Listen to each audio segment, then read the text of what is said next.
Like if I can't sell 3,000 copies of something, then I'm doing something else.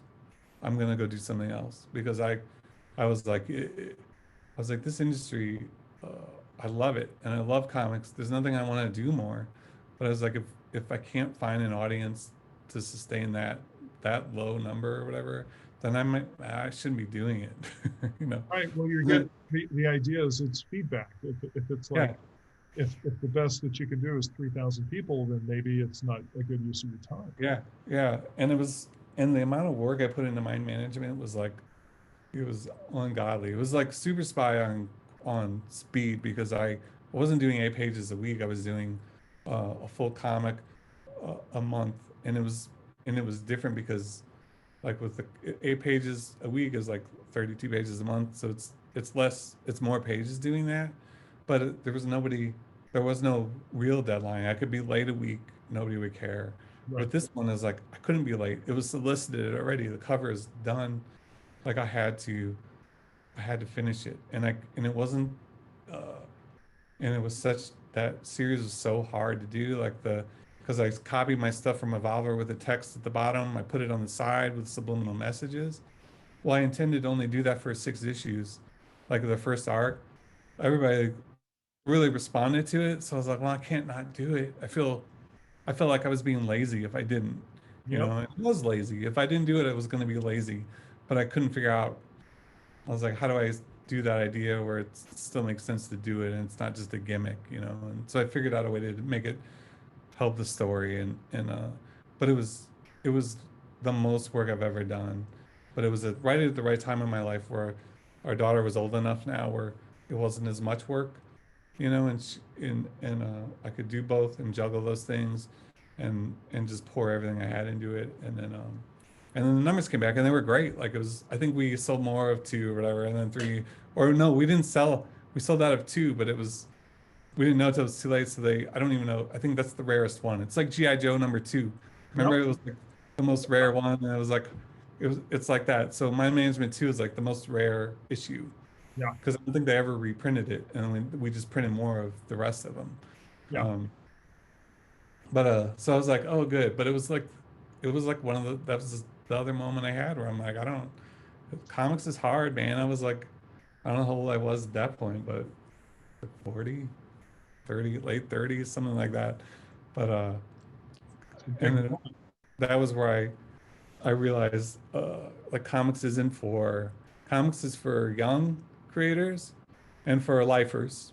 There's no in between. You're not 40, you're not 40 years old and then thinking I'm gonna do it or should I do this or can I do it? You're either you're all in or you're just like screw this. It's too much work.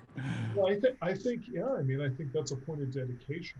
And I think that the demanding nature of being prolific, having all those ideas, one of the things that's kind of interesting to me as somebody who works in Hollywood is that there's a lot of screenwriters that really enjoy the writing process and they're very good at it and they're very good at executing on what an executive wants, but they're not necessarily fonts of ideas.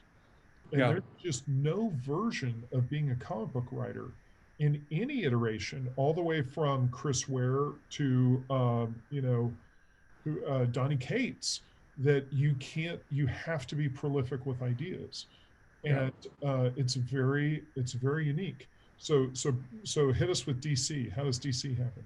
Yeah, so DC actually came about not from mind management, uh, although I think they were aware of it.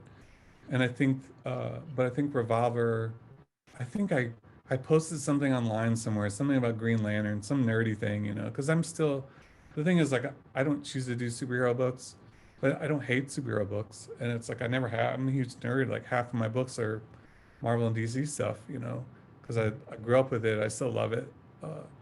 Um, and then an editor emailed me and was like, "Hey, I saw this thing. Oh, I think it was because in Two Sisters, that old graphic novel, one of the characters' names was, and I can't remember the name now, but it's like one of the original Green Lanterns, Alan Scott. Ah, Is right, that right, his name? Alan? Yeah. right. Anyway, so I Really, named him that. yeah, Yeah. So I named him that as like just like a funny nerd thing, and I'm terrible at naming characters. So every name that you see of a character is like just based on something random that popped into my head, you know. And so the editor emailed me and he's like, "Hey, I saw this in an interview. You named him after." He's like, "Would you ever want to write some stuff for DC?" And I'm like, "Yeah, sure." So I broke into DC by being invited to write for them, you know. And it's like anytime people are like, "How do you break in?" Or if I wanted to do, my advice is to just do your own thing, you know, and then let them come to you uh, for what you do and how you do it. You know, so that's when I got invited to do stuff with DC, it was for better or worse, but it was their intent was they liked how I did the thing. They wanted me to do the thing that I do, you know, and so I was able to kind of do that a little bit. It was a little more, it was a little harder there. Like the creative environment was different, and Right. I ended up not being super happy. Uh, you know, What if when yeah, you're doing like big corporate books like that, you're going to run into notes and different things that isn't your editor's fault, you know. It's just it's the fault of like this system and like and there's a movie going on, and so that affects the thing you're doing, which to me, I don't know anything about the movie. Like I don't know about, you know, Suicide Squad. They were shooting it while I was writing it, and then I would get these weird notes that I was like, I don't understand. They're like, yeah, but this or that. I was like, okay, I see. It's okay. It's okay. I Well, it's important to talk about because I think a lot of fans have a perception that, you just go do the book you want to do.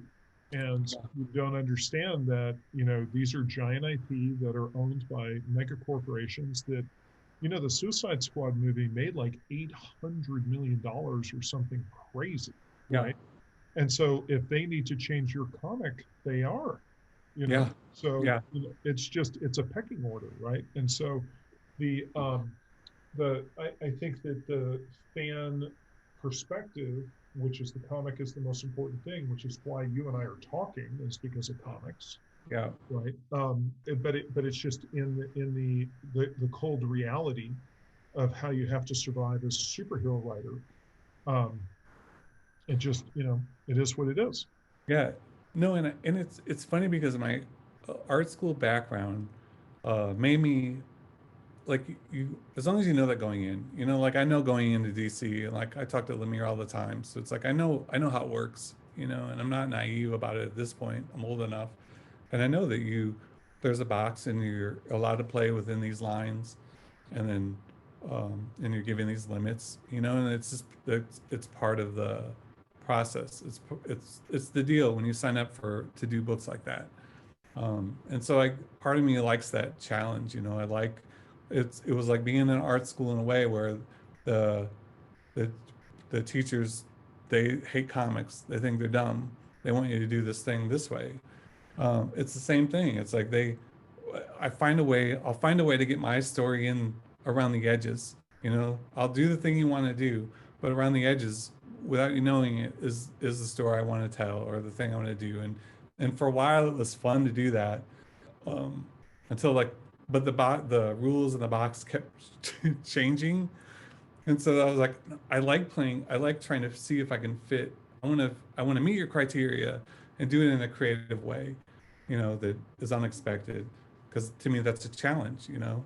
And but it got to the point where it's like I wasn't able to do it to the point where I was happy with it, the final product. And so then I just kind of stopped doing it.